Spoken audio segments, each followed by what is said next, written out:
inang magpakailanman.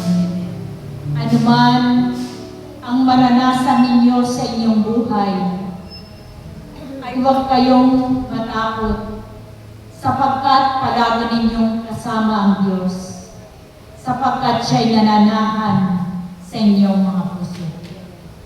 Taglay ninyong lahat ang kanyang pangalan, kaya huwag kayong matakot sa pakikibaka ng inyong buhay, sapagkat ang Diyos ay kasama ninyo sa araw-araw ng inyong buhay. Kaya tandaan ninyong lahat, aking mga anak, sa inyong paglilingkod, kayo'y patuloy na bibiyayaan ng Diyos ng kalakasan.